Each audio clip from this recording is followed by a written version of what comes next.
अस्सलाम वालेकुम everyone, welcome to my YouTube channel the problem solver. आज के लेक्चर में हम क्लास 11 मैथ्स चैप्टर 4 की एक्सरसाइज 4.3 जो है वो सॉल्व करेंगे।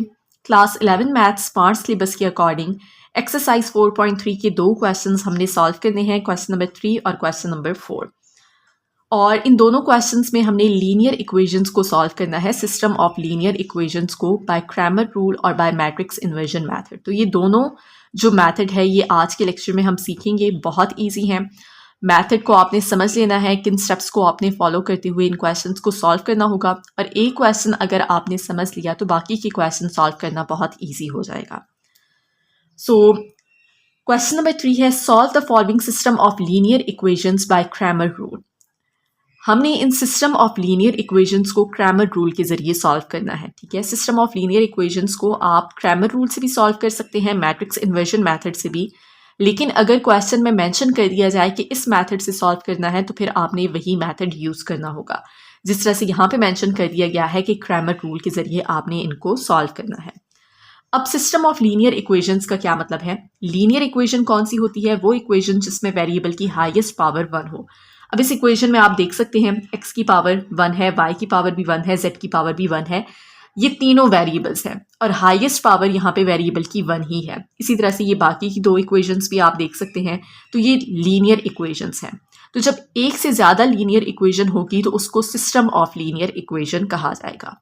अब इनको सॉल्व करने का क्या मतलब है कि हमने ये जो वेरिएबल्स हैं x, y और z, इनकी वैल्यूज बेसिकली हमने फाइंड करनी है। ठीक है, तो जब भी आप क्रैमर रूल जो है वो उससे सॉल्व कर रहे हैं या फिर मैट्रिक्स इन्वर्जन मेथड से, सबसे पहले आपने क्या करना है कि आपने इन इक्वेशंस को देख लेना है कि इसमें देखें तीनों वेरिएबल्स इक्वल के एक साइड पे हों और कांस्टेंट दूसरे साइड पे हो। अब देखिए ये तीनों वेरिएबल्स एक साइड पे हैं, कांस्टेंट एक साइड पे है। दूसरी चीज़ जो आपने नोट करनी है कि अगर x वेरिएबल आपने यहाँ पे पहले लिखा है तो तीनों इक्वेशंस में x वेरिएबल वाली टर्म पहले होनी चाहिए, फिर y वेरिएबल और फिर z वेरिएबल। ठीक है, और कांस्टेंट राइट साइड पे। अब आपने x, y और z की वैल्यूज जो है वो फाइंड करनी है। तो उसके लिए सबसे पहले मैं आपको फार्मूला बता देती हूँ। ठीक है, x की वैल्यू हम किस तरह से फाइंड करेंगे? Determinant of ax divided by determinant of a। इसी तरह से y की वैल्यू हम फाइंड करेंगे determinant of ay divided by determinant of a, और z is equal to determinant of az divided by determinant of a। तो अब यहाँ पे देखिए तो हमने डिटर्मिनेंट फाइंड करना है और उसके लिए 4 मैट्रिसेस हमें मालूम होने चाहिए, matrix ax, matrix ay, matrix az और मैट्रिक्स a। तो सबसे पहले ये 4 मैट्रिसेस हम लिखेंगे, फिर उसके बाद हम उनके डिटर्मिनेंट्स फाइंड करेंगे, फिर यहाँ पे फार्मूला में वैल्यूज सब्स्टिट्यूट करेंगे और एक्स वाई जेड की वैल्यूज हम फाइंड कर लेंगे। ठीक है, तो ये हमारे पास जो सिस्टम है लीनियर इक्वेशन का, इसको पहले हमने जो है वो मैट्रिक्स की फॉर्म में लिखना है। ठीक है, तो मैट्रिक्स की फॉर्म में लिखने के लिए एज आई टोल्ड यू कि आपने इनको अरेंज करना है अगर अरेंज नहीं होंगे तो। ठीक है, कि एक्स वाली टर्म पहले हो, फिर वाई, फिर जेड और कॉन्स्टेंट राइट साइड पे हो। तो अब यहाँ पे हमने अरेंज करने की ज़रूरत नहीं है। सबसे पहले हम मैट्रिक्स लिख लेंगे। ये जो x, y और z हैं, इनके जो कोएफिशिएंट्स हैं उनका मैट्रिक्स हम बनाएंगे।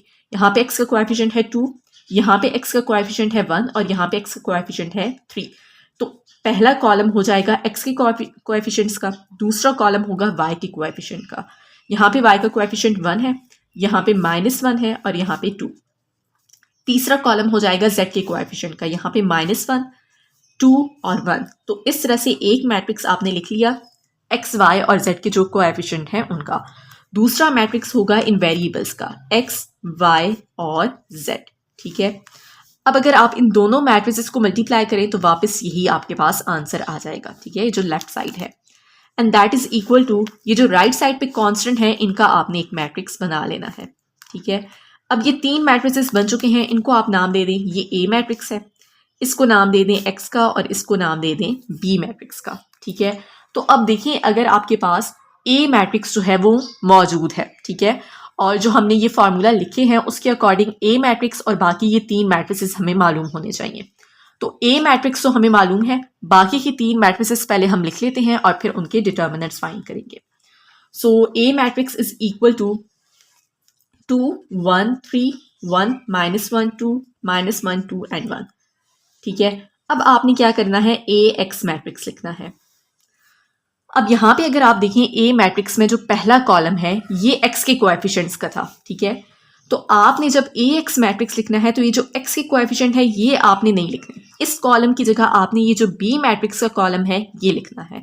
तो 1 3 4 और बाकी के दोनों कॉलम्स ऐसे ही आ जाएंगे, राइट।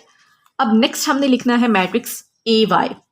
तो अब यहाँ पे देखें तो ए मैट्रिक्स में y के कोएफिशिएंट्स कौन से हैं, ये सेकंड कॉलम। तो अब आपने सेकंड कॉलम नहीं लिखना, उसकी जगह आपने ये जो बी मैट्रिक्स का कॉलम है ये लिखना है और पहला और तीसरा कॉलम ऐसे ही आ जाएगा, ठीक है। आई होप कि ये चीज़ आपको समझ आ रही है। सो ए वाई मैट्रिक्स आप लिख लेंगे 2 1 3, दूसरा कॉलम y की कोएफिशिएंट का है, उसकी जगह आप बी मैट्रिक्स का जो कॉलम है वो लिखेंगे 1 3 4 और तीसरा कॉलम भी ऐसे ही आ जाएगा। अब उसके बाद हमने लिखना है ए जेड मैट्रिक्स। तो अब देखिए z के कोएफिशिएंट्स कौन से हैं, ये तीसरा कॉलम। तो अब तीसरे कॉलम की जगह हमने कौन सा मैट्रिक्स लिखना है, ये बी मैट्रिक्स का जो कॉलम है। तो आई होप कि ये आपको समझ आ चुका है, ठीक है। अब आपने सिंपली इन चारों मैट्रिसेस के डिटर्मिनेंट्स फाइंड करने हैं, 1 3 एंड 4। चारों मैट्रिसेस के हम डिटर्मिनेंट्स फाइंड करेंगे और फार्मूला यूज करते हुए एक्स वाई और जेड की वैल्यू फाइंड करेंगे। बेसिकली ये जो आपके पास मैट्रिक्स है ना एक्स वाई जेड, इनकी वैल्यूज हमने फाइंड करनी है। तो अब हम डिटर्मिनेंट्स फाइंड कर लेते हैं। अब ये हमारे पास जो मैट्रिक्स है वो 3x3 मैट्रिक्स है, ठीक है। 3 रो और 3 कॉलम, यहाँ पे भी और यहाँ पे भी, ठीक है। तो सबसे पहले हम फाइंड करेंगे डिटर्मिनेंट ऑफ ए। एक चीज आपने माइंड में रखनी है कि अगर डिटर्मिनेंट ऑफ ए फाइंड आप करते हैं और उसका आंसर 0 आ जाता है, ठीक है, डिटर्मिनेंट ऑफ ए की वैल्यू 0 हो जाए तो फिर इसका सॉल्यूशन पॉसिबल नहीं होगा।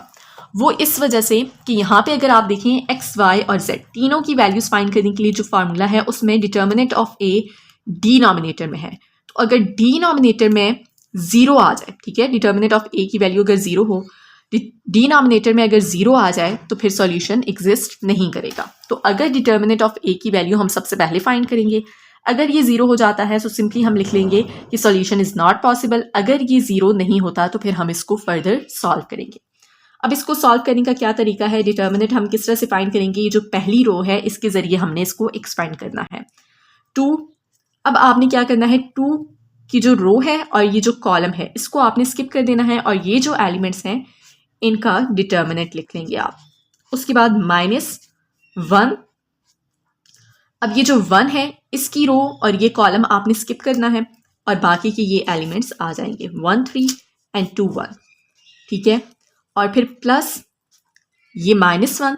अब आपने क्या करना है, अगेन ये रो और ये कॉलम इसको आपने स्किप करना है और ये एलिमेंट्स आप लिख लेंगे, ठीक है। इसमें आपने क्या देखना है, पहला ये जो एलिमेंट है 2 ये पॉजिटिव है, फिर दूसरे एलिमेंट के साथ माइनस साइन होगा और थर्ड एलिमेंट के साथ प्लस साइन होगा, ठीक है। अब यहाँ पे तो आपको मालूम है कि जब 2x2 मैट्रिक्स है, ठीक है, ये 2 रोज और 2 कॉलम है, इसका डिटर्मिनेंट कैसे फाइंड करते हैं, क्रॉस मल्टीप्लिकेशन और दरमियान में माइनस साइन आ जाता है। तो इसको सॉल्व कर लेते हैं। 2 क्रॉस मल्टीप्लिकेशन होगी, -1 और 1 को मल्टीप्लाई करेंगे, माइनस साइन आएगा दरमियान में, 2 और 2 को मल्टीप्लाई करेंगे, ये -1 और यहाँ पे 1 और 1 को मल्टीप्लाई करेंगे, -2 और 3 को मल्टीप्लाई करेंगे, यहाँ पे प्लस माइनस माइनस और क्रॉस मल्टीप्लिकेशन 1 और 2 को मल्टीप्लाई करेंगे, -1 और 3 को मल्टीप्लाई करेंगे। अब यहाँ पे ये बेसिक सी कैलकुलेशन है, इनको हम सॉल्व कर लेते हैं। 2 -5 -1 यहाँ पे -5 आ जाएगा और माइनस यहाँ पे +5 हो जाएगा। इसको सॉल्व कर लें तो -10 +5 -5 -10 +5 -5 इज इक्वल टू -10। तो डिटर्मिनेंट ऑफ ए की वैल्यू है -10। अब ये 0 की इक्वल नहीं है, ठीक है, तो इसका मतलब है हम इसे मजीद सॉल्व कर सकते हैं। तो अब हमने क्या करना है, ए एक्स मैट्रिक्स, ए वाई और ए जेड मैट्रिक्स, इन तीनों के डिटर्मिनेंट्स फाइंड करने हैं। सो डिटर्मिनेंट ऑफ ए एक्स ये हमने फाइंड करना है बिल्कुल उसी तरह से जिस तरह से हमने डिटर्मिनेंट ऑफ ए फाइंड किया है। पहली रो के जरिए हम इसे एक्सपेंड करेंगे 1, उसके बाद 1 का जो कॉलम है और इसकी जो रो है इसको हमने स्किप करना है और ये जो एलिमेंट्स हैं ये आपने यहाँ पे लिख लेने हैं। इसी तरह से -1, अब ये कॉलम और ये रो स्किप होगी और बाकी के एलिमेंट्स हम लिख लेंगे 3 4 एंड 2 1, प्लस तीसरा एलिमेंट लिखेंगे -1। अब हमने ये कॉलम और ये रो स्किप करनी है और ये बाकी के एलिमेंट्स लिख लेने हैं और इसको मजीद जो है वो हम सिंप्लीफाई कर लेंगे। 1 यहाँ पे क्रॉस मल्टीप्लिकेशन होगी और दरमियान में माइनस साइन आएगा, -1 और 1 को मल्टीप्लाई करेंगे, -2 और 2 को मल्टीप्लाई करेंगे, यहाँ पे 3 और 1 को मल्टीप्लाई करेंगे, -2 और 4 को मल्टीप्लाई करेंगे, प्लस माइनस माइनस 3 और 2 को मल्टीप्लाई करेंगे, -1 और 4 को मल्टीप्लाई करेंगे और इसको मज़ीद जो है वो हम सिंप्लीफाई कर लेंगे और इसका आंसर आ जाएगा +5, ठीक है, और ये -10। तो डिटर्मिनेंट ऑफ ax की वैल्यू भी क्या है, -10। अब हमने डिटर्मिनेंट ऑफ ay फाइंड करना है। डिटर्मिनेंट ऑफ ay भी बिल्कुल उसी तरह से हम फाइंड करेंगे। फर्स्ट रो के जरिए हमने इसको एक्सपेंड करना है 2। अब ये कॉलम और ये रो स्किप करेंगे और बाकी के एलिमेंट्स लिख लेंगे 3 4 2 1 -1। अब ये कॉलम और ये रो स्किप करेंगे, बाकी एलिमेंट्स लिख लेंगे 1 3 2 1 और प्लस -1। अब ये कॉलम और ये रो स्किप करेंगे और बाकी के एलिमेंट्स हम लिख लेंगे और इसको मजीद जो है वो सिंप्लीफाई कर लेंगे। डिटर्मिनेंट ऑफ ay के लिए 2 क्रॉस मल्टीप्लिकेशन होगी और दरम्यान में माइनस साइन होगा। 3 और 1 को मल्टीप्लाई करेंगे, -2 और 4 को मल्टीप्लाई करेंगे, -1 -2 3 टाइम्स 6 -4 1 टाइम्स 4 -3 3 टाइम्स 9। अब इसको अगर हम मजीद जो है बेसिक सी कैलकुलेशन है, ठीक है, 3 और -8 क्या हो जाएगा, -5, उसको 2 से मल्टीप्लाई करें, -10। इसको सॉल्व करें, -5 को माइनस से मल्टीप्लाई करेंगे, +5, 4 -9 क्या हो जाएगा, -5 और -5 को माइनस साइन से मल्टीप्लाई करेंगे, +5, तो इसका आंसर आ जाएगा 0। अब हमने डिटर्मिनेंट ऑफ az फाइंड करना है। सो डिटर्मिनेंट ऑफ az भी हम फाइंड करेंगे 2 और ये कॉलम और ये रो स्किप करेंगे और बाकी के ये एलिमेंट्स हम लिख लेंगे, -1। अब हमने क्या करना है, इस कॉलम और इस रो को स्किप करना है और ये एलिमेंट्स आ जाएंगे, +1। अब इस 1 का जो कॉलम है और रो है उसको स्किप करेंगे और बाकी के एलिमेंट्स आ जाएंगे 1 3 -1 और 2। इसको हम मजीद सिंप्लीफाई कर लेंगे। क्रॉस मल्टीप्लिकेशन, -1 और 4 को मल्टीप्लाई करेंगे, -3 और 2 को मल्टीप्लाई करेंगे, 1 और 4 को मल्टीप्लाई करेंगे, -3 और 3 को मल्टीप्लाई करेंगे, 1 और 2 को मल्टीप्लाई करेंगे, -1 और 3 को मल्टीप्लाई करेंगे। तो इसे अगर हम सॉल्व कर लें तो -20 और यहाँ पे आ जाएगा +5 और यहाँ पे भी +5। सो इसका आंसर आ जाएगा -10। सो चारों डिटर्मिनेंट्स हमने फाइंड कर लिए हैं। अब हमने क्या करना है, x, y और z की वैल्यू फाइंड करनी है। सो ये फार्मूला जो बिल्कुल स्टार्ट में मैंने आपको बताए थे, इसमें हमने वैल्यू सब्स्टिट्यूट करनी है, ठीक है। डिटर्मिनेंट ऑफ ax की वैल्यू है -10 और डिटर्मिनेंट ऑफ a की वैल्यू है -10, सो x की वैल्यू आ जाएगी 1। डिटर्मिनेंट ऑफ ay की वैल्यू थी 0, डिटर्मिनेंट ऑफ a की वैल्यू थी -10, सो y किसकी इक्वल है, 0 के। z के लिए ये फार्मूला है, डिटर्मिनेंट ऑफ az की वैल्यू है -10, डिटर्मिनेंट ऑफ a की वैल्यू भी -10 है, सो इसका आंसर आ जाएगा 1। So the solution set is, हमने बेसिकली x, y और z की वैल्यू फाइंड करनी थी, ठीक है। सो x, y और z की जो वैल्यूज हमने फाइंड की हैं, this is equal to 1। x की वैल्यू है, y की वैल्यू है 0 और z की वैल्यू है 1। सो ये इसका आंसर होगा। आई होप कि ये क्वेश्चन आपको क्लियर हो चुका है। अब इसका सेकेंड पार्ट सॉल्व करते हैं। पार्ट नंबर 2 में जो हमारे पास सिस्टम ऑफ लीनियर इक्वेशंस है, इसमें वेरिएबल्स हैं x1, x2 और x3। तो इन तीनों वेरिएबल्स की वैल्यूज हमने फाइंड करनी है और अब आप देख सकते हैं कि ये ऑलरेडी हमारे पास अरेंज हुई हुई हैं इक्वेशंस। पहले x1 वेरिएबल है, फिर x2, फिर x3, तीनों इक्वेशंस में, और राइट साइड पे कांस्टेंट है। तो सबसे पहले हमने क्या करना है, जो x1, x2 और x3 की हमने वैल्यूज फाइंड करनी है, उसके लिए हम फार्मूला लिख लेते हैं। पिछले पार्ट में x, y, z वेरिएबल थे, ठीक है। वेरिएबल कोई भी हो सकते हैं। फार्मूला आपको मालूम होना चाहिए कि अगर आपने x1 की वैल्यू फाइंड करनी है तो उसके लिए आपने क्या करना होगा, डिटर्मिनेंट ऑफ ax1 फाइंड करना होगा, ठीक है, और divided by determinant of a।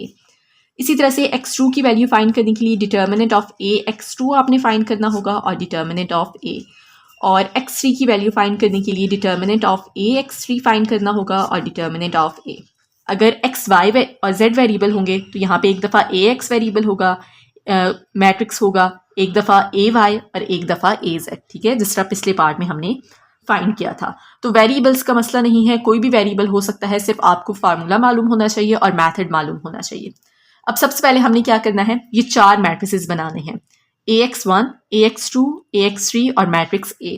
ये चारों मैट्रिसेस पहले हम लिखेंगे, उसके बाद हमने चारों डिटर्मिनेंट्स फाइंड करने हैं और फिर यहाँ पे हम वैल्यूज सब्स्टिट्यूट कर लेंगे। तो पहले हमने क्या करना है, इनको मैट्रिक्स की फॉर्म में लिखना है। तो उसके लिए पहला कॉलम होगा x1 के कोएफिशिएंट्स का, यहाँ पे 1, 4 और -2। दूसरा कॉलम होगा x2 के कोएफिशिएंट का, सो 2, -1 इसका कोएफिशिएंट है -1 और 3। फिर x3 के जो कोएफिशिएंट्स हैं उनका कॉलम होगा -3, +1 और 2। एक ये मैट्रिक्स हो जाएगा। दूसरा मैट्रिक्स होगा इन तीनों वेरिएबल्स का, x1, x2 और x3, and this is equal to ये जो कॉन्स्टेंट्स हैं इनका एक मैट्रिक्स हो जाएगा 0, 5 एंड 3। सबसे पहले हम इनको नाम दे देते हैं, ये A मैट्रिक्स है, ये X मैट्रिक्स है और ये B मैट्रिक्स है। ठीक है, अब A मैट्रिक्स हमें मालूम है। ओके, ये A मैट्रिक्स है। AX1, AX2 और AX3 ये तीनों मैट्रिसेस पहले हम फाइंड करेंगे। तो उसके लिए आपने क्या करना है, A मैट्रिक्स तो एज इट इज आ जाएगा। ठीक है, 1, 4, -2, 2, -1, 3, -3, 1 एंड 2। अब AX1 मैट्रिक्स लिखना है। ठीक है, पहला कोएफिशिएंट क्या है, x1, सॉरी पहला वेरिएबल जिसकी वैल्यू हमने फाइंड करनी है। तो उसके लिए आपने क्या करना है, x1 के कोएफिशिएंट का ये कॉलम है, तो इस कॉलम की जगह आपने ये जो B मैट्रिक्स का कॉलम है ये यहाँ पे लिख लेना है। बाकी के दो कॉलम्स ऐसे ही आ जाएंगे। ठीक है, 0, 5, 3, 2, -1, 3, -3, 1 एंड 2। अब हमने AX2, दूसरा वेरिएबल कौन सा है, x2, तो AX2 मैट्रिक्स लिखना है। अब यही A मैट्रिक्स आप देखें, इसमें जो दूसरा कॉलम था ये x2 के कोएफिशिएंट्स का था, तो इस कॉलम की जगह आपने ये B मैट्रिक्स का जो कॉलम है वो यहाँ पे लिखना है। ठीक है, तो पहला कॉलम ऐसे ही आ जाएगा। दूसरे कॉलम की जगह आप B मैट्रिक्स का कॉलम 0, 5, 3 लिख लेंगे और तीसरा कॉलम भी ऐसे ही लिख लेंगे। अब हमने चौथा मैट्रिक्स लिखना है AX3, तीसरा वेरिएबल है ना x3, तो इसका हमने एक मैट्रिक्स बनाना है। तो x3 के कोएफिशिएंट्स ये हैं। इस कॉलम की जगह अब हमने यहाँ पे ये B मैट्रिक्स का कॉलम लिखना है, तो ये मैट्रिक्स भी बन जाएगा। 1, 4, -2 पहले दो कॉलम ऐसे ही लिखेंगे हम, और ये जो तीसरा कॉलम है इसकी जगह हमने B मैट्रिक्स का कॉलम लिख लेना है। तो ये चारों मैट्रिसेस कंप्लीट हो चुके हैं। अब चारों डिटर्मिनेंट्स हम फाइंड कर लेते हैं। सो डिटर्मिनेंट ऑफ A फाइंड करने के लिए हमने क्या करना है, फर्स्ट रो के जरिए हम इसे एक्सपेंड करेंगे 1, और 1 की जो रो है और जो कॉलम है उसको हमने स्किप करना है, और बाकी के जो एलिमेंट्स हैं इनका हमने डिटर्मिनेंट फाइंड करना होगा। -2, अब ये कॉलम और ये रो स्किप करेंगे और बाकी के ये एलिमेंट्स हम यहाँ पे लिख लेंगे 4, -2, 1, 2। आई होप कि अब आपको समझ आ चुका होगा।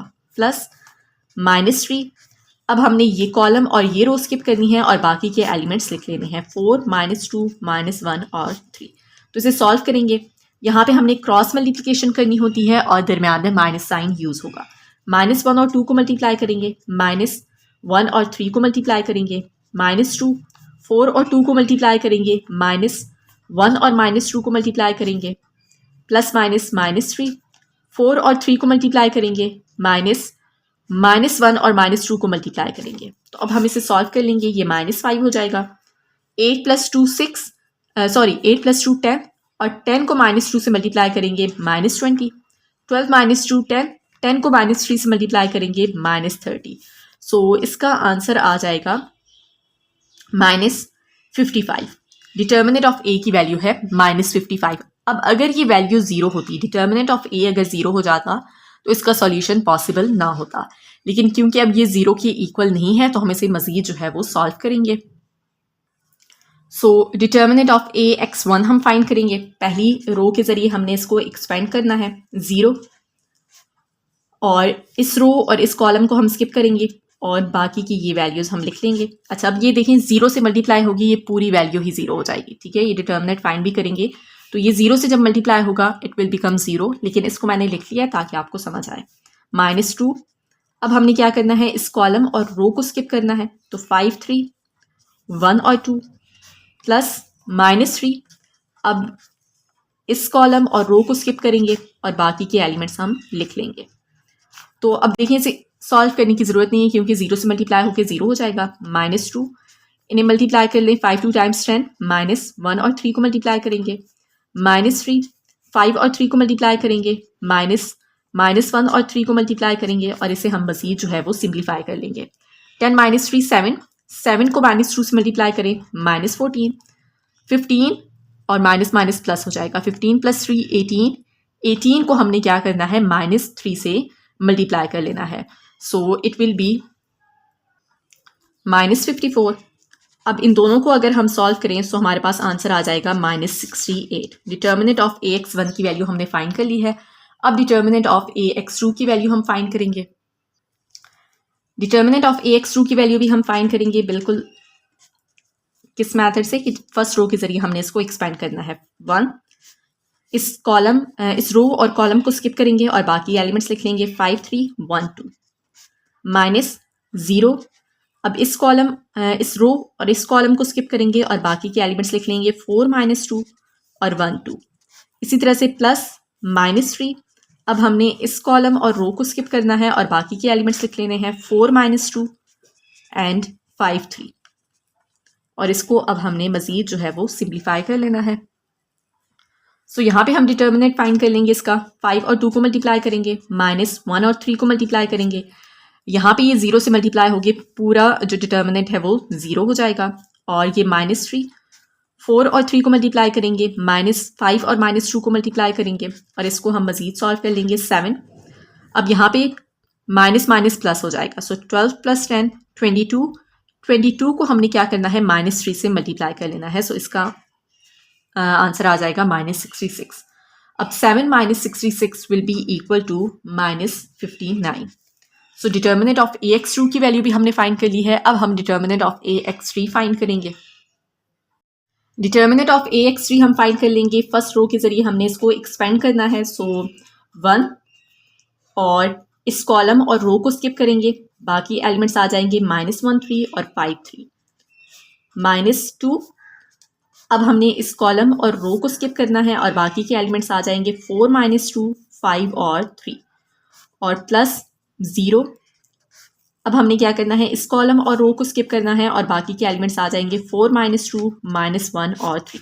इसको मजीद हम सिंप्लीफाई कर लेंगे। यहाँ पे क्रॉस मल्टीप्लिकेशन हमने करनी है। -1 और 3 को मल्टीप्लाई करेंगे, -5 और 3 को मल्टीप्लाई करेंगे, -2 4 और 3 को मल्टीप्लाई करेंगे, -5 और -2 को मल्टीप्लाई करेंगे और ये तो हमारे पास पूरी वैल्यू ही 0 हो जाएगी।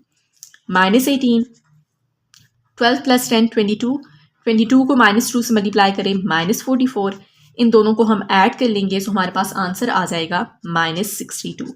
तो चारों डिटर्मिनेंट्स हमने फाइंड कर लिए हैं। अब हमने क्या करना है, फार्मूला में वैल्यू सब्स्टिट्यूट करनी है और x1, x2 और x3 तीनों वेरिएबल्स की वैल्यू हम फाइंड करेंगे। सो x1 किसकी इक्वल है, determinant of ax1 divided by determinant of a के। इन दोनों की वैल्यूज हम यहाँ पे लिख लेंगे और इसका आंसर आ जाएगा 68 डिवाइडेड बाय 55। इनको मजीद अभी सिंप्लीफाई नहीं किया जा सकता। आप इसको कैलकुलेटर के जरिए भी चेक कर सकते हैं, ठीक है, कि अगर मजीद सिंप्लीफिकेशन पॉसिबल हो तो आप डायरेक्टली इसको सॉल्व कर सकते हैं। देखिए 68 और डिवाइडेड बाय 55, तो अगर यहाँ पे सिंप्लीफिकेशन पॉसिबल होती तो हमारे पास आंसर आ जाता। इसी तरह से ये माइनस माइनस प्लस हो जाएगा और 59 डिवाइडेड बाय 55। और x3 किसकी इक्वल है, determinant of ax3 divided by determinant of a के। और यहाँ पे इनकी वैल्यूज हम लिखेंगे और आंसर आ जाएगा 62 डिवाइडेड बाय 55। तो हमारे पास सॉल्यूशन सेट क्या होगा, सॉल्यूशन सेट x1, x2 और x3 इन तीनों वेरिएबल्स की वैल्यूज आपने लिख लेनी है। 68 डिवाइडेड बाय 55, 59 डिवाइडेड बाय 55 और 62 डिवाइडेड बाय 55 और ये इसका आंसर होगा। पार्ट नंबर 3 है। अब यहाँ पे भी हमारे पास तीन वेरिएबल्स x1, x2 और x3 हैं। तीन हमारे पास इक्वेशंस गिवन है। इन तीनों वेरिएबल्स की हमने वैल्यूज फाइंड करनी है और ये फार्मूला जो पहले भी हम स्टडी कर चुके हैं पिछले दो पार्ट्स में। x1 किसकी इक्वल होगा, determinant of ax1 divided by determinant of a के। x2 इक्वल होगा determinant of ax2 divided by determinant of a के। और x3 इक्वल होगा determinant of ax3 divided by determinant of a के। तो चार matrices, matrix A, matrix ax1, matrix ax2 और matrix ax3, ये चार मैट्रिसेस पहले हम लिखेंगे, फिर इन चारों के डिटर्मिनेंट्स फाइंड करेंगे और इन फार्मूला को यूज करते हुए हम तीनों वेरिएबल्स की वैल्यूज फाइंड कर लेंगे। तो सबसे पहले हमने सिस्टम ऑफ लीनियर इक्वेशन को मैट्रिक्स की फॉर्म में लिखना होगा, ठीक है। तो उसके लिए आपने पहली चीज जो नोट करनी है कि क्या ये इक्वेशंस अरेंज्ड हैं या नहीं। अब देखिए यहाँ पे पहला वेरिएबल है x1, फिर दूसरी टर्म है x2 और तीसरी टर्म है x3 इन तीनों इक्वेशंस में, और राइट साइड पे कांस्टेंट है, तो ये अरेंज है। अगर इस तरह हो कि ये x2 वाली टर्म यहाँ पे होती, x1 वाली टर्म यहाँ पे होती, तो फिर आपने इनको अरेंज करना है सीक्वेंस में, ठीक है। तो सबसे पहले हम क्या करेंगे, इनको मैट्रिक्स की फॉर्म में लिखेंगे। पहला जो मैट्रिक्स होगा वो इन वेरिएबल्स के कोएफिशिएंट्स का होगा। तो x1 पहला वेरिएबल है, इसके कोएफिशिएंट का पहला कॉलम होगा, यहाँ पे 2 है, यहाँ पे इसका कोएफिशिएंट है 1 और इसका कोएफिशिएंट भी 1 है। इसी तरह से दूसरा कॉलम होगा x2 के कोएफिशिएंट का, इसका कोएफिशिएंट है -1, इसका कोएफिशिएंट है 2 और इसका कोएफिशिएंट है -2। थर्ड कॉलम होगा x3 के कोएफिशिएंट का, इसका कोएफिशिएंट 1 है, इसका कोएफिशिएंट 2 है और इसका कोएफिशिएंट -1 है। ये एक मैट्रिक्स हो गया। दूसरा मैट्रिक्स इन तीनों वेरिएबल्स का होगा x1, x2 एंड x3। और तीसरा मैट्रिक्स होगा जो राइट साइड पे कॉन्स्टेंट्स हैं 1, 2 एंड 1। इन तीनों मैट्रिक्स को हम नाम दे देंगे a, x और b। ठीक है, तो a मैट्रिक्स तो हमारे पास मौजूद है। ax1 मैट्रिक्स, ax2 मैट्रिक्स और ax3, ये तीनों मैट्रिक्स हमने फाइंड करने हैं। ठीक है, और फिर इनके डिटर्मिनेंट्स भी फाइंड करने हैं। तो अब यहाँ पे चारों मैट्रिक्स आप पहले भी लिख सकते हैं, जिस तरह से पिछले 2 पार्ट्स में मैंने आपको करवाया है। यहाँ पे डायरेक्टली मैं पहले इस a मैट्रिक्स का डिटर्मिनेंट फाइंड कर लेती हूँ, फिर बाकी के तीनों मैट्रिक्स लिखिए, उनका डिटर्मिनेंट भी हम फाइंड कर लेंगे। ठीक है, सो डिटर्मिनेंट ऑफ a ये हमारे पास जो है 2, 1, 1, -1, 2, -2, 1, 2 और -1।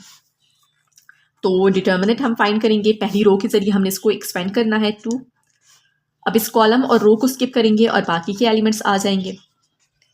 -1, अब हमने इस कॉलम और रो को स्किप करना है और बाकी के एलिमेंट्स आ जाएंगे 1, 1 और 2, -1, +1 और इस कॉलम और रो को स्किप करेंगे और बाकी के एलिमेंट्स हम यहाँ पे लिख लेंगे।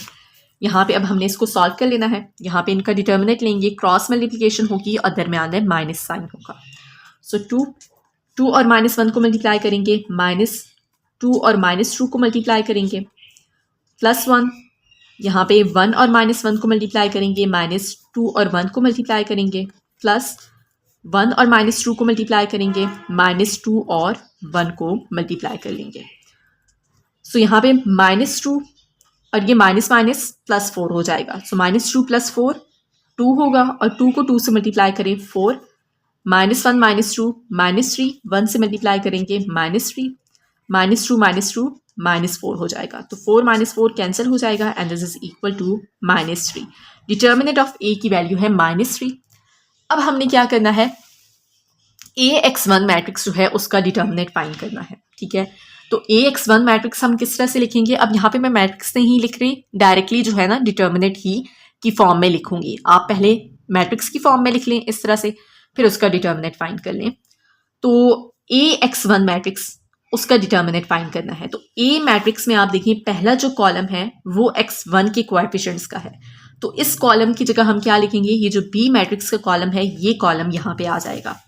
तो ax1 इसको मैं डायरेक्टली डिटर्मिनेंट की फॉर्म में लिख रही हूँ। ठीक है, तो पहले कॉलम की जगह हमने क्या करना है, बी मैट्रिक्स का कॉलम लिखना है और बाकी के दोनों कॉलम्स ऐसे ही आ जाएंगे।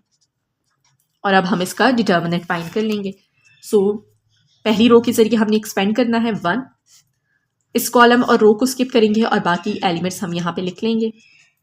-1, अब इस कॉलम और रो को स्किप करेंगे और ये एलिमेंट्स हम यहाँ पे लिख लेंगे 2, 1 और 2, -1, +1, अब हमने इस कॉलम और रो को स्किप करना है और ये एलिमेंट्स यहाँ पे आ जाएंगे और इसको हमने मज़ीद सिंप्लीफाई कर लेना है। क्रॉस मल्टीप्लिकेशन होगी, 2 और -1 को मल्टीप्लाई करेंगे, -2 और -2 को मल्टीप्लाई करेंगे, +2 और -1 को मल्टीप्लाई करेंगे, -2 और 1 को मल्टीप्लाई करेंगे, +2 और -2 को मल्टीप्लाई करेंगे और -2 और 1 को मल्टीप्लाई करेंगे। सो इसका आंसर आ जाएगा +4, -2 क्या हो जाएगा 2, -4 और ये -6। तो इसकी वैल्यू आ जाएगी -8। इनको सॉल्व कर लें। So this is equal to -8। अब हमने नेक्स्ट जो है ax2 मैट्रिक्स उसका डिटर्मिनेंट फाइंड करना है। ठीक है, तो अब हमने क्या करना है, ये जो a मैट्रिक्स है इसमें जो सेकंड कॉलम है ये x2 की कोएफिशिएंट का है, तो ये हमने नहीं लिखना। इस कॉलम की जगह ये b मैट्रिक्स का कॉलम हम यहाँ पे लिख लेंगे, तो ax2 मैट्रिक्स बन जाएगा और इसका डिटर्मिनेंट हम फाइंड कर लेते हैं। तो ये ax2 मैट्रिक्स का हमने डिटर्मिनेंट फाइंड करना है। ठीक है, ये जो हमारे पास a मैट्रिक्स था इसके सेकंड कॉलम की जगह हमने यहाँ पे b मैट्रिक्स का कॉलम लिख लिया है और ये AX2 मैट्रिक्स, उसका डिटर्मिनेंट हमने अब फाइंड करना है। ठीक है, तो क्या करेंगे, हम फर्स्ट रो के जरिए एक्सपेंड करेंगे 2, इस कॉलम और रो को स्किप करेंगे और ये सारे एलिमेंट्स बाकी जो है वो हम लिख लेंगे -1। अब हमने इस रो और इस कॉलम को स्किप करना है और बाकी के एलिमेंट्स लिख लेने हैं। ठीक है, और +1।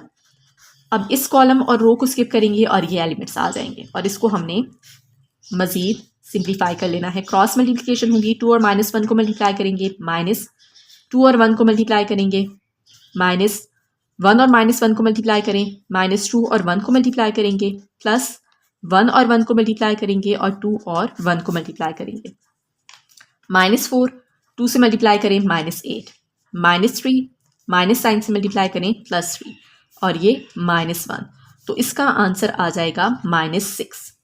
अब हमने next determinant of AX3 find करना है। ठीक है, तो डायरेक्ट अगेन मैं डिटर्मिनेंट की फॉर्म में लिखूंगी इसको। अब देखिए ये जो A मैट्रिक्स था इसमें ये X3 की कोएफिशिएंट है, तो इस कॉलम की जगह अब हमने क्या करना है, ये B मैट्रिक्स का कॉलम यहाँ पे लिख लेना है। तो ये कॉलम और ये कॉलम ऐसे ही आ जाएगा, इसकी जगह हमने ये मैट्रिक्स लिख लेना है, कॉलम लिख लेना है। ठीक है, 2 1 1, -1 2 -2 और 1 2 1।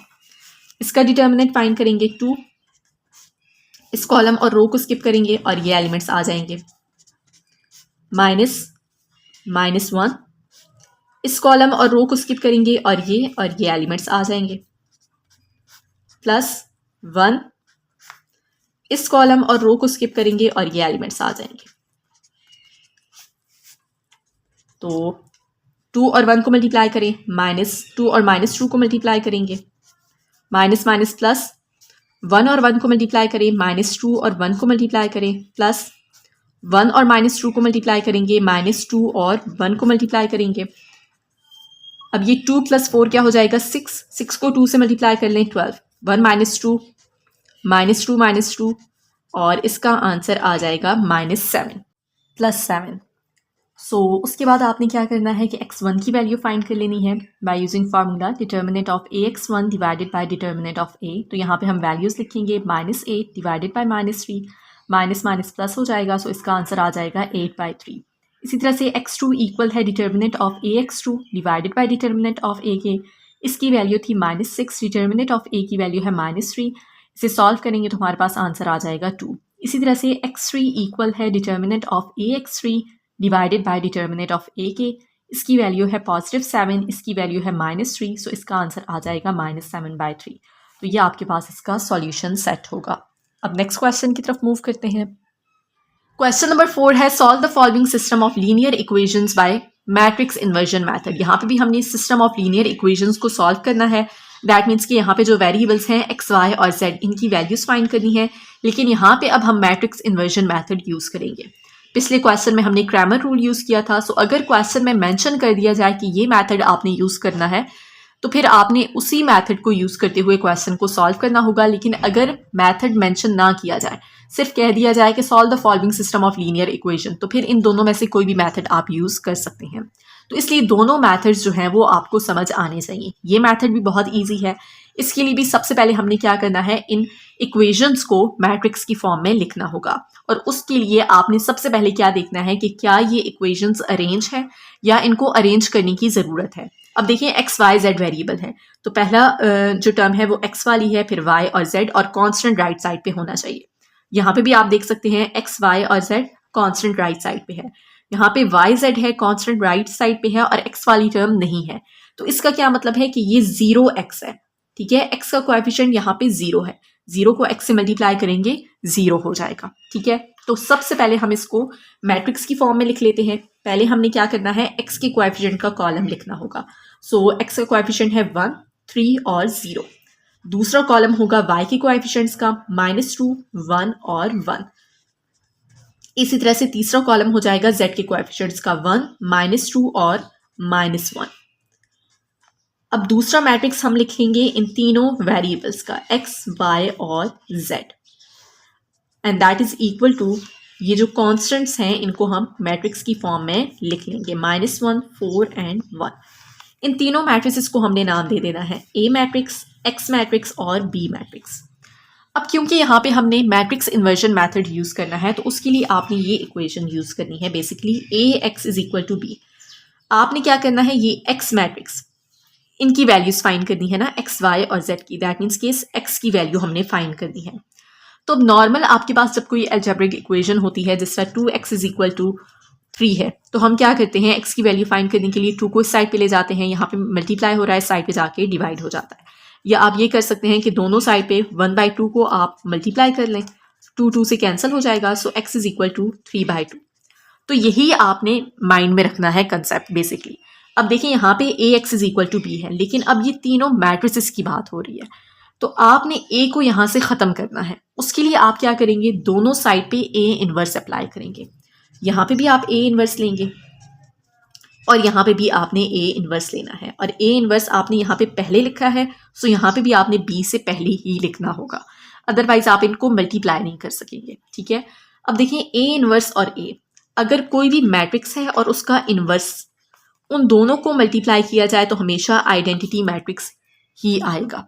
ठीक है, जिस तरह अगर कोई भी नंबर है और उसका जो है मल्टीप्लिकेटिव इन्वर्स है, जिस तरह अगर 2 है तो इसका मल्टीप्लिकेटिव इन्वर्स क्या होगा, 1/2। इन दोनों को अगर मल्टीप्लाई करें तो आंसर क्या आएगा, 1। और 1 क्या होती है, मल्टीप्लिकेटिव आइडेंटिटी होती है। बिल्कुल इसी तरह से अगर आप एक मैट्रिक्स और उसके इन्वर्स को मल्टीप्लाई करते हैं तो आंसर क्या आएगा, आइडेंटिटी मैट्रिक्स। तो इसकी जगह आप क्या लिख लेंगे, identity matrix x is equal to A inverse B। अब ये आइडेंटिटी मैट्रिक्स x से मल्टीप्लाई हो रहा है। अब इसी तरह से आपको मालूम है कि 1 जो है वो मल्टीप्लिकेटिव आइडेंटिटी होती है। 1 को आप किसी भी नंबर से मल्टीप्लाई कर लें वही नंबर आ जाएगा। 1 को 4 से मल्टीप्लाई कर लें आंसर 4 होगा, 1 को 10 से मल्टीप्लाई कर लें आंसर 10 होगा। तो आइडेंटिटी मैट्रिक्स को भी किसी भी मैट्रिक्स से मल्टीप्लाई करें वही मैट्रिक्स आ जाएगा। तो आइडेंटिटी मैट्रिक्स को अगर x से हम मल्टीप्लाई करें तो x ही आंसर आएगा। So x is equal to A inverse B। तो ये बेसिकली फार्मूला हमने यहाँ पे यूज करना है। ठीक है, तो आप डायरेक्टली इसके बाद ये स्टेप भी लिख सकते हैं। ये मैंने आपको समझाया है कि ये किस तरह से बेसिकली जो है ना आपके पास आ जाएगा, x किस तरह इक्वल है A इनवर्स B के। तो हमने क्योंकि ये x मैट्रिक्स की वैल्यू फाइंड करनी है, x, y और z, ये x मैट्रिक्स हमने फाइंड करना है, तो that is equal to A inverse B। अब B मैट्रिक्स तो हमें मालूम है लेकिन A इनवर्स मालूम नहीं है। A मैट्रिक्स गिवन है, उसका इनवर्स पहले हम फाइंड करेंगे, जो आंसर आएगा उसको B मैट्रिक्स से मल्टीप्लाई करेंगे और इस तरह से हम ये x, y और z की वैल्यूज फाइंड करेंगे। ठीक है, तो अब हमें ये देखना है कि A इनवर्स किसकी इक्वल है। A inverse is equal to adjoint A divided by determinant of A। ठीक है, तो हमने क्या करना है, अब सबसे पहले डिटर्मिनेंट ऑफ A फाइंड करेंगे, क्योंकि अगर डिटर्मिनेंट ऑफ A 0 हो जाता है तो डिनोमिनेटर में 0 आ जाएगा, तो फिर सॉल्यूशन पॉसिबल नहीं होगा। तो पहले हम डिटर्मिनेंट ऑफ A फाइंड करेंगे, अगर ये 0 की इक्वल नहीं हुआ तो मतलब सॉल्यूशन पॉसिबल है, फिर मजीद हम एडजॉइंट ऑफ A जो है वो फाइंड करेंगे। ठीक है, तो पहले हम डिटर्मिनेंट फाइंड कर लेते हैं। Determinant of A 1 3 0 -2 1 1 1 -2 and -1। तो पहली रो के जरिए हमने एक्सपेंड करना है 1, इस कॉलम और रो को स्किप करेंगे, ये एलिमेंट्स आ जाएंगे। इसी तरह से माइनस दूसरा एलिमेंट है -2, इस कॉलम और रो को स्किप करेंगे और ये एलिमेंट्स आ जाएंगे 3 0 -2 -1 और फिर +1, इस कॉलम और रो को स्किप करेंगे और ये एलिमेंट्स आ जाएंगे 3 0 1 1। तो अब यहाँ पे डिटर्मिनेंट फाइंड करना है, क्रॉस मल्टीप्लिकेशन होगी और दरम्यान में माइनस साइन यूज होगा। 1 और -1 को मल्टीप्लाई करेंगे, -2 और 1 को मल्टीप्लाई करेंगे, -+2, 3 और -1 को मल्टीप्लाई करेंगे, -2 और 0 को मल्टीप्लाई करेंगे 0, प्लस 3 और 1 को मल्टीप्लाई करेंगे, -1 और 0 को मल्टीप्लाई कर लेंगे। सो ये +2 हो जाएगा, 2 -1 1, यहाँ पे -3 आ जाएगा, -3 को 2 से मल्टीप्लाई करेंगे और ये 3। So this is equal to -2। Determinant of A की वैल्यू है -2, मतलब कि डिटर्मिनेंट ऑफ A 0 की इक्वल तो नहीं है, तो अब इसका सॉल्यूशन पॉसिबल है। डिटर्मिनेंट ऑफ A हमने फाइंड कर लिया है, अब हम एडजॉइंट A फाइंड करेंगे। अब एडजॉइंट A हमने किस तरह से फाइंड करना है, ये जो A मैट्रिक्स है इसमें जो एलिमेंट्स हैं, ठीक है, टोटल 9 एलिमेंट्स हैं यहाँ पे, इन 9 एलिमेंट्स के हमने कोफैक्टर्स फाइंड करने हैं। अब आपको मालूम है कि एलिमेंट्स को किस तरह से रिप्रेजेंट किया जाता है, स्मॉल लेटर से। जिस तरह ये एलिमेंट है, ये फर्स्ट रो पे है, इसकी पोजीशन कौन सी है, फर्स्ट रो और फर्स्ट कॉलम है, तो A11 इसकी पोजीशन क्या है, first row and second column, तो इसकी पोजीशन है A12। इसकी पोजीशन क्या है, फर्स्ट रो थर्ड कॉलम, तो A13। इनके को फैक्टर्स हम फाइंड करेंगे। को फैक्टर्स को हम कैपिटल लेटर से रिप्रेजेंट करते हैं। इसका को फैक्टर क्या होगा, कैपिटल A11। इसका को फैक्टर क्या होगा, कैपिटल A12। इसका को फैक्टर क्या होगा, कैपिटल A13। तो इन 9 एलिमेंट्स के हमने को फैक्टर्स फाइंड करने हैं और एक मैट्रिक्स हम लिखेंगे, उसको मैट्रिक्स की फॉर्म में लिखेंगे। फिर उसका जो हम ट्रांसपोज लेंगे वो हमारे पास एडजॉइंट की इक्वल होगा। तो हम इसे सॉल्व करते हैं, आपको ज़्यादा अच्छे से क्लियर हो जाएगा। सो यहाँ पे मैंने ए मैट्रिक्स लिख लिया है। ये 9 एलिमेंट्स जो हैं इनके हमने को फैक्टर्स फाइंड करने हैं। तो सबसे पहले ये जो एलिमेंट है, ये कौन सा एलिमेंट है, A11। इसका को फैक्टर हमने फाइंड करना है कैपिटल A11, ठीक है। तो उसके लिए आपने क्या करना है, -1 और उसकी पावर क्या होगी, ये जो 1 है इनको आपने ऐड करना होगा। और फिर डिटर्मिनेंट हमने लेना है किस तरह से, ये 1 है ना, इसका जो कॉलम है इसको आपने स्किप करना है और इसकी जो रो है इसको आपने स्किप करना है और बाकी के एलिमेंट्स आपने लिख लेने हैं, ठीक है। ये 1 1 और -2 -1। अब हम इसे सॉल्व कर लेंगे। ये -1 की पावर हो जाएगी 2, तो that will be equal to 1। और यहाँ पे हम क्रॉस मल्टीप्लिकेशन करेंगे, 1 को 1 से मल्टीप्लाई करेंगे, -2 और 1 को मल्टीप्लाई करेंगे। अब ये तो आपको फाइंड करना आता है, राइट। इसे सॉल्व कर लें तो आंसर आ जाएगा 3। अब नेक्स्ट जो एलिमेंट है वो है A12। तो इसका को फैक्टर क्या होगा, कैपिटल A12। तो ये किस तरह से फाइंड करेंगे, -1 इसकी पावर होगी, ये 1 2 को आप ऐड कर लें, मल्टीप्लाई बाय यहाँ पे हम डिटर्मिनेंट लेंगे किसका, ये -2 एलिमेंट था ना, इस कॉलम को और इस रो को आपने स्किप करना है। तो बाकी जो एलिमेंट्स हैं 3 0 -2 -1 ये आपने यहाँ पे लिखने होंगे, ठीक है। आई होप कि आपको समझ आ रहा है। तो -1 की पावर हो जाएगी 3, that will be equal to -1। यहाँ पे क्रॉस मल्टीप्लिकेशन करेंगे और इन दोनों को मल्टीप्लाई करें तो 0। तो अब देखें ये -3 -1 से मल्टीप्लाई होगा तो +3। अब नेक्स्ट एलिमेंट है A13। तो इसका हमने को फैक्टर फाइंड करना है कैपिटल A13। तो -1 की पावर हो जाएगी 1 + 3। अब ये एलिमेंट इसका को फैक्टर फाइंड कर रहे हैं ना, तो इसका कॉलम और इसकी रो जो है वो हम स्किप करेंगे और ये एलिमेंट्स हमने लिख लेने हैं 3 0 1 1। -1 की पावर होगी 4 और -1 की पावर अगर आप 4 लें that will be equal to +1। और इनको हमने फाइंड कर लेना है डिटर्मिनेंट। 3 और 1 को मल्टीप्लाई करेंगे, -1 और 0 को मल्टीप्लाई करेंगे, तो इसका आंसर क्या आ जाएगा 3। अब हमने नेक्स्ट जो एलिमेंट है ये, अब ये कौन सी पोजीशन है, सेकेंड रो और फर्स्ट कॉलम, ठीक है। तो इसकी पोजीशन क्या है, second row first column, right, A21। तो इसका को फैक्टर हमने फाइंड करना है, तो वो क्या होगा, कैपिटल A21। तो -1 इसकी पावर क्या होगी 2 + 1। डिटर्मिनेंट हमने किसका लेना है, अब ये 3 एलिमेंट है ना, ठीक है। तो इसकी रो को स्किप करना है और इसके कॉलम को भी आपने स्किप कर देना है। तो बाकी के एलिमेंट्स कौन से आ जाएंगे, -2 1 1 और -1। इस तरह से आपने एलिमेंट्स लिख लेने हैं। अब -1 की पावर हो जाएगी 3, तो दैट इज -1, ठीक है। इनको क्रॉस मल्टीप्लाई करेंगे, -2 और -1 को मल्टीप्लाई करेंगे +2, -1 और 1 को मल्टीप्लाई करेंगे 1, 2 -1 क्या हो जाएगा 1, 1 को -1 से मल्टीप्लाई करें -1। अब ये बेसिक कैलकुलेशन है, ठीक है। अब नेक्स्ट एलिमेंट कौन सा है, ये इसकी पोजीशन क्या है, second row second column A22, ठीक है। इसका को फैक्टर हम फाइंड करेंगे कैपिटल A22 -1 की पावर क्या होगी 2 + 2। डिटर्मिनेंट हम साथ में किसका लेंगे, अब आपने ये 1 इसका कॉलम और इसकी रो को स्किप कर देना है और बाकी के एलिमेंट्स क्या आ जाएंगे 1 0 1 -1 1 0 1 -1। तो -1 की पावर लें 4, that is equal to +1। Cross multiply करेंगे, 1 और -1 को मल्टीप्लाई करेंगे, -1 और 0 को मल्टीप्लाई करेंगे, इसका आंसर आ जाएगा -1। नेक्स्ट एलिमेंट है A23, second row third column. इसका को फैक्टर हमने फाइंड करना है। सो कैपिटल A23 -1 की पावर लेंगे हम, 2 और 3 को ऐड करेंगे। अब डिटर्मिनेंट साथ में किसका लेना है हमने, -2 इसकी रो और इसके कॉलम को हम स्किप करेंगे, बाकी एलिमेंट्स आ जाएंगे 1 -2 0 और 1, 1 -2 0 और 1। तो इसे सॉल्व कर लें, -1 की पावर हो जाएगी 5, दैट इज इक्वल टू -1। यहाँ पे क्रॉस मल्टीप्लाई करेंगे 1 माइनस इनको मल्टीप्लाई करें 0 और इसका आंसर आ जाएगा -1। अब नेक्स्ट एलिमेंट है जिसकी पोजीशन है third row and first column, ठीक है, A31।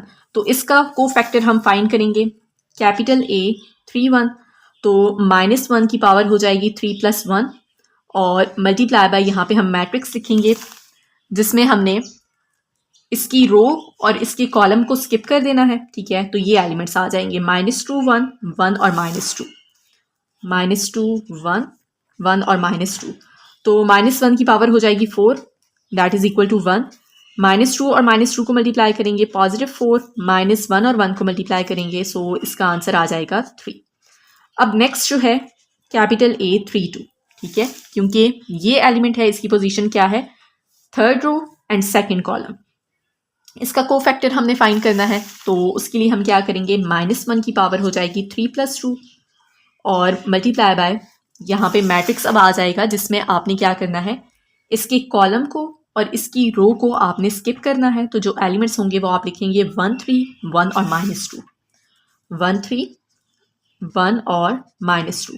तो -1 की पावर होगी 5, दैट इज इक्वल टू -1। यहाँ पे क्रॉस मल्टीप्लिकेशन होगी -2 -1 और 3 को मल्टीप्लाई करें 3 और इसका आंसर आ जाएगा +5। अब लास्ट है हमारे पास कैपिटल A33, ठीक है। तो -1 की पावर हो जाएगी 3 + 3 और साथ में जो मैट्रिक्स डिटर्मिनेंट हम लेंगे, ये एलिमेंट है ना A33, इसके कॉलम और इसकी रो को आपने स्किप करना है। तो एलिमेंट्स कौन से आ जाएंगे, 1 3 -2 1, 1 3 -2 एंड 1। तो -1 की पावर हो जाएगी 6, दैट इज इक्वल टू 1। 1 और 1 को मल्टीप्लाई करेंगे -2 और 3 को मल्टीप्लाई करेंगे और यहाँ पे आंसर आ जाएगा हमारे पास 7। ओके, एक चीज़ मैं आपको यहाँ पे बता दूं कि यहाँ पे थोड़ी सी मिस्टेक हो गई है, ठीक है। A11 जो कोफैक्टर हमने फाइंड किया है, इसका, इस एलिमेंट का जो हमने कोफैक्टर फाइंड किया था, इस कॉलम और रो को जब हम स्किप करेंगे तो हमारे पास एलिमेंट्स आ रहे हैं 1 1 -2 और -1। ये मैंने +1 लिख दिया है, ठीक है। तो अब हम इसे मजीद सॉल्व कर लेते हैं। 1 और -1 को मल्टीप्लाई करेंगे -1 होगा, -2 और 1 को मल्टीप्लाई करेंगे -2। तो इसका आंसर आ जाएगा -+ 2 में से 1 को माइनस करें 1, तो 1 इसका आंसर होगा, ठीक है। ये सारे कोफैक्टर्स हमने फाइंड कर लिए हैं। अब इन कोफैक्टर्स की वैल्यूज हम लिखेंगे एक मैट्रिक्स की फॉर्म में, उसका डिटर्मिनेंट हम उसका ट्रांसपोज हम फाइंड करेंगे। तो वो हमारे पास एडजॉइंट ऑफ ए के इक्वल होगा। एडजॉइंट ऑफ ए किसकी इक्वल होगा, जो कोफैक्टर्स का मैट्रिक्स है उसका हमने ट्रांसपोज लेना है, ठीक है। तो यहाँ पे कोफैक्टर A11, इसकी वैल्यू थी 1, फिर कोफैक्टर A12, उसकी वैल्यू थी 3, कोफैक्टर A13, उसकी वैल्यू थी 3, इसी तरह से कोफैक्टर 21, ठीक है, second row and first column, तो इसकी वैल्यू है -1। कोफैक्टर A22, इसकी वैल्यू है -1। कोफैक्टर A23, इसकी वैल्यू भी -1 है। कोफैक्टर 31 की वैल्यू है 3, कोफैक्टर 32 की वैल्यू है 5 और A33 की वैल्यू है 7। इसका हमने क्या करना है, ट्रांसपोज देना है, तो ये एडजॉइंट हमारे पास आ जाएगा। So adjoint of A is equal to, इसका ट्रांसपोज लेंगे, रो को हमने कॉलम की फॉर्म में लिख लेना है। तो ये रो है, इसको कॉलम की फॉर्म में लिख लें, सेकेंड रो सेकेंड कॉलम बन जाएगा और थर्ड रो थर्ड कॉलम की फॉर्म में आपने इसको लिख लेना है। तो हमने एडजॉइंट भी फाइंड कर लिया है, डिटर्मिनेंट ऑफ ए भी फाइंड कर लिया है। अब हमने ए इनवर्स जो है वो फाइंड करना है। So A inverse is equal to adjoint of A divided by determinant of A. तो एडजॉइंट ऑफ ए ये है 1 3 3 -1 -1 -1 3 5 7 and divided by determinant of A. Determinant of A की वैल्यू क्या थी, -2, ठीक है, इसकी वैल्यू थी -2। अब ये डिवाइड हो रहा है ना, तो इसको आप इस तरह भी लिख सकते हैं कि 1 बाय -2 को आप अलग कर लें and multiply by this matrix. क्योंकि ये देखें ये 1 इस मैट्रिक्स से मल्टीप्लाई होगा और -2 के साथ डिवाइड होगा, तो इसको सिर्फ आपने इस तरह से लिख लेना है 3, 5, 7। तो ये डिवाइड आप एंड पे कीजिएगा ताकि आसानी से आप इसको सिंप्लीफाई कर सकें। बेसिकली तो हमने क्या करना है, x की वैल्यू फाइंड करनी है ना, और x किसकी इक्वल है, a इनवर्स b के। तो a इनवर्स ये आ चुका है, इसकी जगह हम ये लिखेंगे a इनवर्स की जो वैल्यू है और इसको मल्टीप्लाई करेंगे b मैट्रिक्स से। तो पहले हमने क्या करना है, इस मैट्रिक्स को और b मैट्रिक्स को मल्टीप्लाई कर लेना है और फिर हम इसके साथ डिवाइड करेंगे ताकि आसानी से इसको सिंप्लीफाई किया जा सके। तो बी मैट्रिक्स क्या था, -1, 4 एंड 1। तो अब हमने इनको मल्टीप्लाई कर लेना है, ये -1/2 एज इट इज रहेगा। इस रो को हमने इस कॉलम से मल्टीप्लाई करना है, 1 -1 से मल्टीप्लाई होगा, प्लस दरम्यान में प्लस साइन आ जाएगा, -1 और 4 को मल्टीप्लाई करेंगे, प्लस 3 और 1 को मल्टीप्लाई करेंगे। फिर सेकेंड रो पे आ जाएं, इसको भी आपने इस कॉलम से मल्टीप्लाई करना है, 3 और -1 को मल्टीप्लाई करेंगे, प्लस -1 और 4 को मल्टीप्लाई करेंगे, प्लस 5 और 1 को मल्टीप्लाई करेंगे। थर्ड रो थर्ड कॉलम 3 और -1 को मल्टीप्लाई करेंगे, प्लस -1 और 4 को मल्टीप्लाई करेंगे, प्लस 7 और 1 को मल्टीप्लाई करेंगे। सो -1/2 इसे सॉल्व कर लें, -1 -4 प्लस 3। सो इसका आंसर आ जाएगा -2। इसे सॉल्व कर लें तो -2, इसी तरह से -3 -4 और ये हो जाएगा 0। अब आपने क्या करना है, 1 के साथ इस पूरे मैट्रिक्स को आपने मल्टीप्लाई करना है और 2 के साथ डिवाइड करना है। इन अदर वर्ड्स 2 के -1/2 को -2 से मल्टीप्लाई करें, -1/2 को भी इससे मल्टीप्लाई करें और -1/2 को 0 से भी मल्टीप्लाई कर लें। तो ये 2 से कैंसिल हो जाएगा, माइनस माइनस प्लस 1 आंसर आ जाएगा। ये भी 2 से कैंसिल होगा, माइनस माइनस प्लस, और ये हमारे पास 0 हो जाएगा। तो x मैट्रिक्स की इक्वल है ये, ठीक है। तो x की जगह आप वो मैट्रिक्स लिख लें। x मैट्रिक्स किसकी इक्वल था, x, y और z, and this is equal to 1 1 0। तो इसके अकॉर्डिंग अब ये दोनों मैट्रिसेस इक्वल हैं। इसका क्या मतलब है, x की वैल्यू है 1, y की वैल्यू है 1 और z की वैल्यू है 0। सो इस तरह से ये क्वेश्चन कंप्लीट हो जाएगा। आई होप कि आपको समझ आ चुका है। अब इसका सेकंड पार्ट सॉल्व करते हैं। अब इसका सेकंड पार्ट है जिसमें हमारे पास तीनों इक्वेशंस गिवन है, लीनियर इक्वेशंस और अरेंज फॉर्म में है, ठीक है। अरेंज है, यहाँ पे पहले x1 वेरिएबल है, फिर x2, फिर x3 और राइट साइड पे कांस्टेंट है तीनों इक्वेशंस में। तो सबसे पहले हमने क्या करना है, इनको मैट्रिक्स की फॉर्म में लिख लेना है। तो पहला मैट्रिक्स कौन सा होगा, इन तीनों वेरिएबल्स x1, x2 और x3, इन तीनों वेरिएबल्स के कोएफिशिएंट्स का। तो पहला कॉलम होगा इसमें x1 के कोएफिशिएंट्स का 2, 1 और -3। दूसरा कॉलम होगा x2 के कोएफिशिएंट का 1, 3 और -1। तीसरा कॉलम होगा x3 के कोएफिशिएंट का 3, -2 और 2। दूसरा मैट्रिक्स होगा इन तीनों वेरिएबल्स का x1, x2 और x3, and that is equal to, ये जो हमारे पास कॉन्स्टेंट्स हैं इनको भी आपने मैट्रिक्स की फॉर्म में लिख लेना है। इन तीनों मैट्रिक्स को हमने नाम दे देना है a, x और b। अब बेसिकली हमने ये x की वैल्यू फाइंड करनी है, इस मैट्रिक्स की वैल्यू हमने फाइंड करनी है, ठीक है। तो ये इक्वेशन क्या है हमारे पास, a x is equal to b। तो x की वैल्यू हमने फाइंड करनी है, तो x किसकी इक्वल होगा, a इनवर्स b के। और ये किस तरह से इसकी इक्वल है, ये मैं आपको पिछले पार्ट में एक्सप्लेन कर चुकी हूँ, तो इसलिए आप यहाँ पे डायरेक्टली इसको लिख सकते हैं। अब x की वैल्यू फाइंड करने के लिए हमें a इनवर्स मालूम होना चाहिए और b मालूम होना चाहिए, ठीक है। अब you have to make sure कि a इनवर्स आपने पहले ही लिखना है, और इसकी रीज़न मैं आपको पिछले पार्ट में बता चुकी हूँ कि अगर आप a इनवर्स को बाद में लिखेंगे, b के बाद लिखेंगे, तो दोनों मैट्रिक्स को मल्टीप्लाई नहीं कर सकेंगे, ठीक है। तो b मैट्रिक्स तो यहाँ पे मौजूद है, a मैट्रिक्स भी मौजूद है, a का पहले हमने इनवर्स फाइंड करना है। तो a इनवर्स किसकी इक्वल होता है, adjoint a divided by determinant of a के। तो पहले हम डिटर्मिनेंट ऑफ a फाइंड करेंगे, उसके बाद हम एडजॉइंट फाइंड करेंगे, क्योंकि अगर डिटर्मिनेंट ऑफ a 0 हो जाता है तो ये क्वेश्चन यहीं पे स्टॉप हो जाएगा, क्योंकि फिर सॉल्यूशन पॉसिबल नहीं होगा। तो डिटर्मिनेंट ऑफ a हम फाइंड करेंगे 2, 1, -3, 1, 3, -1, 3, -2 एंड +2। तो पहली रो के जरिए हम इसको एक्सपेंड करेंगे, 2 अब इस कॉलम और रो को स्किप कर दें और ये एलिमेंट्स डिटर्मिनेंट की फॉर्म में लिख लें। -1, इस कॉलम और रो को स्किप करेंगे और ये एलिमेंट्स हम लिख लेंगे 1 -3 -2 और 2 +3।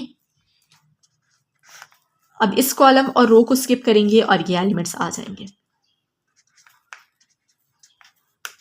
तो इसको हम सॉल्व कर लेते हैं। 2, अब यहाँ पे हमने क्या करना है, क्रॉस मल्टीप्लिकेशन करनी है और दरम्यान में माइनस साइन यूज़ होगा।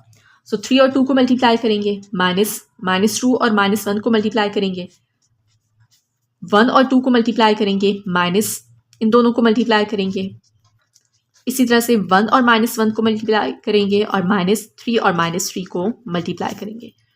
तो इसका आंसर आ जाएगा 4 और 4 को 2 से मल्टीप्लाई कर लें, यहाँ पे -4 -1 से मल्टीप्लाई होगा और इसी तरह से ये +9 -1 8 हो जाएगा, 8 और 3 को मल्टीप्लाई कर लेंगे, सो 24। तो इसका आंसर आ जाएगा 36। Determinant of A is equal to 36। अब हमने नेक्स्ट जो है फाइंड करना है एडजॉइंट ऑफ ए। तो एडजॉइंट ऑफ ए फाइंड करने के लिए हमने क्या करना है कि ये जो ए मैट्रिक्स है इसके जो एलिमेंट्स हैं 9 एलिमेंट्स, इनके हमने को फैक्टर्स फाइंड करने हैं। फिर वो जो को फैक्टर्स को हम मैट्रिक्स की फॉर्म में लिखेंगे उसका हम ट्रांसपोज लेंगे तो वो एडजॉइंट ऑफ ए की इक्वल होगा। तो सबसे पहले हमने क्या करना है, इसके को फैक्टर्स फाइंड करने हैं। तो सबसे पहले इस एलिमेंट का हमने को फैक्टर फाइंड करना है A11, ठीक है। तो -1 की पावर क्या होगी, 1 + 1 और साथ में इसका हम डिटर्मिनेंट लेंगे किसका। अब ये जो एलिमेंट है जिसकी पोजीशन है A11, ठीक है, इसका को फैक्टर हम फाइंड कर रहे हैं। तो इस कॉलम और इस रो को हमने क्या करना है, स्किप करना है और ये एलिमेंट्स आ जाएंगे 3 -1 -2 और 2। तो इसे सॉल्व कर लें, -1 की पावर होगी 2, दैट इज +1, क्रॉस मल्टीप्लिकेशन 3 - 2 और इसका आंसर आ जाएगा 1। अब दूसरा को फैक्टर होगा A12, ठीक है, इस एलिमेंट का को फैक्टर हम फाइंड कर रहे हैं। तो इस कॉलम को हमने स्किप करना है और इस रो को हमने स्किप करना है, ठीक है। पहले तो हम लिख लेंगे -1 की पावर 1 + 2। अब इस कॉलम और इस रो को स्किप करेंगे तो बाकी के एलिमेंट्स आ जाएंगे 1 -3 -2 और 2। तो -1 की पावर हो जाएगी 3, -1 की पावर 3 अगर लें तो दैट इज -1। यहाँ पे हमने क्या करना है, इनको मल्टीप्लाई कर लेना है। 1 और 2 को मल्टीप्लाई करेंगे, -2 और -3 को मल्टीप्लाई कर लेंगे, +6। अब हम इसको सॉल्व कर लेंगे तो इसका आंसर आ जाएगा +4। उसके बाद नेक्स्ट हमने फाइंड करना है A13। तो -1 की पावर होगी 1 + 3, साथ में डिटर्मिनेंट जो मल्टीप्लाई होगा। अब देखें A13 ये एलिमेंट है, इसका को फैक्टर हम फाइंड कर रहे हैं। तो इस कॉलम को स्किप करेंगे और इस रो को हमने स्किप करना है और बाकी के ये एलिमेंट्स हमने यहाँ पे लिख लेने हैं। तो -1 की पावर 4 1 की इक्वल होगा, क्रॉस मल्टीप्लिकेशन करेंगे, दरम्यान में माइनस साइन आएगा, 3 और -3 को मल्टीप्लाई करें, -9। तो इसे सॉल्व कर लें, -1 + 9 = 8। अब नेक्स्ट है A21। तो -1 की पावर होगी 2 + 1, A21, ठीक है। दैट मीन्स कि ये जो एलिमेंट है सेकेंड रो फर्स्ट कॉलम, इसका को फैक्टर हमने फाइंड करना है। तो इसके कॉलम को हम स्किप करेंगे और इसकी रो को हमने स्किप करना है। तो बाकी एलिमेंट्स आ जाएंगे 1 3 -1 और 2, 1 3 -1 और 2। तो -1 की पावर लेंगे 3 तो वो -1 की इक्वल होगा और 1 और 2 को मल्टीप्लाई करेंगे, -3 और -1 को मल्टीप्लाई करेंगे तो इसका आंसर आ जाएगा ये +5 और -1 से मल्टीप्लाई करेंगे -5। नेक्स्ट को फैक्टर है A22। इस एलिमेंट का को फैक्टर हमने फाइंड करना है। तो इस कॉलम को और इस रो को हमने स्किप करना है। तो बाकी के जो हमारे पास एलिमेंट्स आ जाएंगे वो होंगे 2 3 -3 और 2, 2 3 -3 और 2 और यहाँ पे -1 की जो पावर है वो क्या होगी 2 + 2, -1 की पावर 4 +1, 2 और 2 को मल्टीप्लाई करेंगे, -3 और -3 को मल्टीप्लाई करेंगे, so 4 + 9 that is equal to 13। Next है A23। तो -1 की पावर होगी 2 + 3। डिटर्मिनेंट हम किसका लेंगे, अब ये जो एलिमेंट है इसके कॉलम को और इसकी रो को हमने स्किप कर लेना है। तो एलिमेंट्स क्या आ जाएंगे, 2 1 -3 और -1। -1 की पावर लेंगे 5, -1 हो जाएगा। इनको मल्टीप्लाई कर लें, 2 और -1 को मल्टीप्लाई करेंगे, -1 और -3 को मल्टीप्लाई करेंगे। यहाँ पे -2 + 3 1, 1 को -1 से मल्टीप्लाई करें, -1। अब नेक्स्ट है A31, तो -1 की पावर होगी 3 + 1। डिटर्मिनेंट किसका लेंगे हम, ये एलिमेंट है जिसका हम कोफैक्टर फाइंड कर रहे हैं, ठीक है, थर्ड रो फर्स्ट कॉलम। तो अब हमने क्या करना है, इसकी रो को और इसके कॉलम को हमने स्किप कर देना है, तो ये एलिमेंट्स आ जाएंगे, ठीक है, 1 3 3 -2। सो -1 की पावर लेंगे 4, +1, क्रॉस मल्टीप्लाई, 1 और -2 को मल्टीप्लाई करेंगे, -3 और 3 को मल्टीप्लाई करेंगे, तो इसका आंसर आ जाएगा -11। फिर नेक्स्ट है A32, ठीक है, A32, तो -1 की पावर होगी 3 + 2। डिटर्मिनेंट हमने किसका लेना है, अब इस एलिमेंट का हम कोफैक्टर फाइंड कर रहे हैं, तो इस रो को और इस कॉलम को हमने स्किप कर लेना है, तो एलिमेंट्स आ जाएंगे 2 1 3 -2। -1 की पावर लेंगे 5, तो -1 हो जाएगा। यहाँ पे हम इसको सॉल्व कर लेंगे, -2 और 2 को मल्टीप्लाई करेंगे, -4, -3 और 1 को मल्टीप्लाई करेंगे, 3, और इसका आंसर आ जाएगा 7। अब लास्ट है A33, तो ये एलिमेंट है जिसका कोफैक्टर फाइंड करना है, इस कॉलम को और इस रो को हम स्किप करेंगे, और ये एलिमेंट्स आ जाएंगे 2 1 1 3, 2 1 1 3, और यहाँ पे -1 की पावर होगी 3 + 3, तो 3 + 3 6, -1 की पावर लें 6 तो 1 हो जाएगा। 2 और 3 को मल्टीप्लाई करें 6, -1 और 1 को मल्टीप्लाई करें, इसका आंसर आ जाएगा 5। ये A11 जो को फैक्टर है, इसके लिए जो डिटर्मिनेंट है इसमें लिखते हुए मिस्टेक हुई है, ठीक है, ये फर्स्ट कॉलम और रो को जब हम स्किप करेंगे तो एलिमेंट्स कौन से हैं, 3 -1 -2 और 2, यहाँ पे 2 था, सो 3 और 2 को मल्टीप्लाई करें 6, 6 -2 4, इसका आंसर 4 होगा, ठीक है। अब आपने क्या करना है, इन को फैक्टर्स को मैट्रिक्स की फॉर्म में लिख लेना है। A11 A12 A13 ये पहली रो होगी, A21 A22 A23 ये सेकेंड रो होगी, A31 A32 और A33 ये थर्ड रो होगी। को फैक्टर्स का जो मैट्रिक्स होगा उसका हमने ट्रांसपोज लेना है, तो वो एडजॉइंट ऑफ ए के इक्वल होगा। सो एडजॉइंट ऑफ ए किसकी इक्वल है, ये को फैक्टर्स का मैट्रिक्स है, इसका ट्रांसपोज अब हमने लेना है, ठीक है। तो एडजॉइंट ऑफ ए मैट्रिक्स आ जाएगा। ट्रांसपोज किस तरह से लेते हैं कि रो को हमने कॉलम की फॉर्म में लिख लेना है, या आप ये कह सकते हैं कि कॉलम को रो की फॉर्म में लिख लें। तो फर्स्ट रो है, ये फर्स्ट कॉलम, सेकेंड रो को सेकेंड कॉलम, और थर्ड रो को हम थर्ड कॉलम की फॉर्म में लिख लेंगे। तो एडजॉइंट ऑफ ए मैट्रिक्स जो है वो कंप्लीट हो चुका है। अब हमने क्या करना है, इनवर्स फाइंड करना है, ठीक है, ए इनवर्स। तो ए इनवर्स किसकी इक्वल था, ए इनवर्स को आप लिख सकते हैं 1/डिटर्मिनेंट of A multiply by adjoint of A, ठीक है। तो 1/डिटर्मिनेंट ऑफ ए की वैल्यू है 36 और मल्टीप्लाई बाय एडजॉइंट ऑफ ए जो हमने फाइंड किया है, ये मैट्रिक्स हम लिख लेंगे।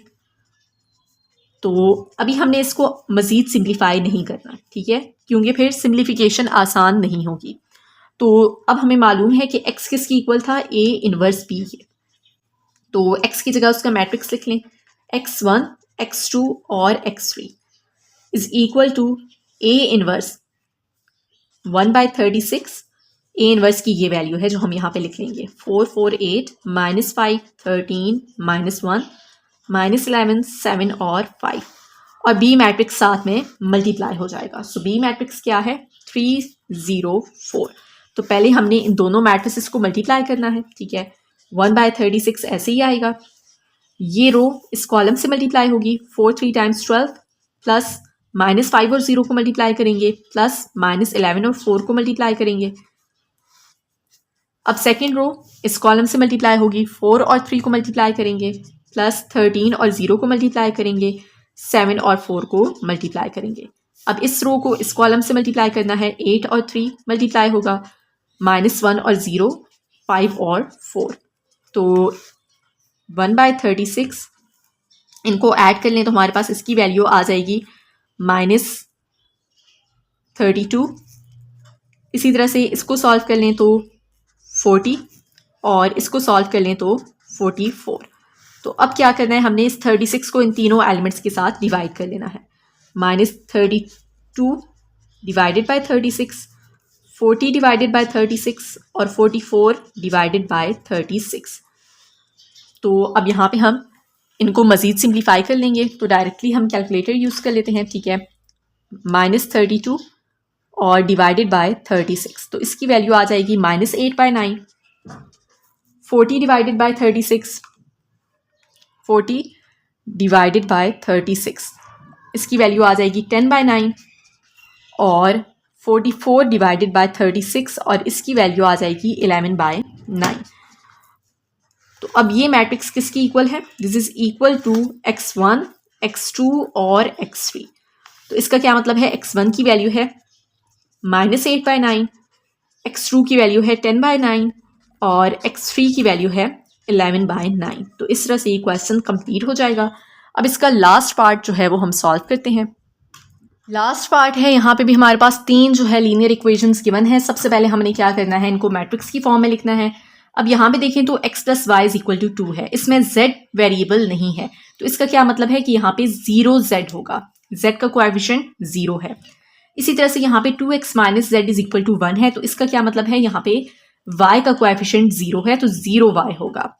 यहाँ पे 2y - 3z = -1 है, यहाँ पे x नहीं है, तो इसका मतलब है कि यहाँ पे 0x होगा, ठीक है। अब सबसे पहले हमने इनको मैट्रिक्स की फॉर्म में लिख लेना है।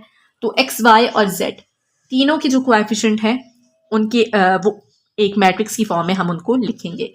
x के कोएफिशिएंट का पहला कॉलम होगा, x का कोएफिशिएंट है 1, 2 और 0, 1, 2, 0। दूसरा जो कॉलम है वो होगा y के कोएफिशिएंट का, 1, 0, 2 और इसी तरह से यहाँ पे 1, 2 और 0 था, ठीक है। इसी तरह से z के कोएफिशिएंट है 0, -1 और -3, 0, -1 और -3।